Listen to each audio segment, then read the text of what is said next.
স্যাররা কাছে তুমি এখন স্কুলে আসো না, বাড়িতে পড়াধুলা করো। স্যার পাড়ারা তোমাকে ভয় করে, তোমাকে আর স্কুলে পড়তে যাওয়া যাবে না। প্রথম শ্রেণীতে ক্লাস করতে পেরেছিল মাত্র 3 দিন। নওগাঁর ভবানীপুর প্রাথমিক বিদ্যালয়ের প্রধান শিক্ষক এরপর ছাড়পত্র দিয়ে দেন। এলাকার সহপাঠীরাও ভয় খেলতে চায়নি তার সাথে। খুব অভিমান নিয়ে কথাগুলো বলছে 7 বছরের মেহেদী।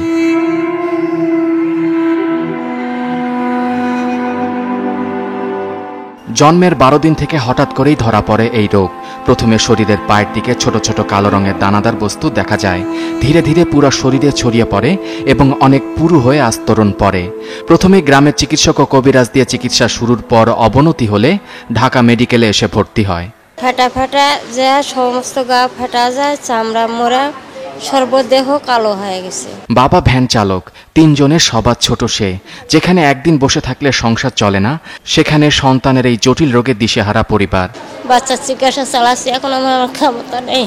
বাবার বাচ্চা স্বাভাবিক হয়ে যেমনি করে খেতে পারে, ছেলেদের সাথে মিশতে পারে, এটাই আমার শেষ কথা। চিকিৎসকরা বলেন জিনগত সমস্যার কারণে বিরল এই রোগের উৎপত্তি। প্রাথমিকভাবে ধারণা করা হচ্ছে এই রোগের নাম এপিডার্মোলাইটিক হাইপারকেরাটোসিস। নর্মালি আমাদের স্কিন নিচে থেকে তৈরি হয়, উপরে এসে আস্তে আস্তে খসে খসে পড়ে যায়। ওর যেটা হচ্ছে এই চামড়া খসে পড়ে না, ওটা লেগে থাকে, শক্ত হয়ে লেগে থাকে, আস্তে আস্তে চামড়া মোটা হয়ে থাকে।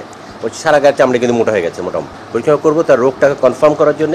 অ্যাট দ্য সেম টাইম তার যে ট্রিটমেন্টগুলো দিব, ওইটার সাথে ওই কোনো সমস্যা হবে কিনা তার ভবিষ্যতে। স্বাস্থ্য পরীক্ষা শেষে চিকিৎসা শুরু হবে। তার খরচের খানিকটা বহন করছে ঢাকা মেডিকেল কলেজ ও সমাজসেবা অধিদপ্তর। কিন্তু বিরল এ রোগের দীর্ঘমেয়াদী চিকিৎসা খরচ কিভাবে মেটানো হবে পরিবারটি তা এখনও জানে না। ডলার মেহেদী, ৭১, ঢাকা।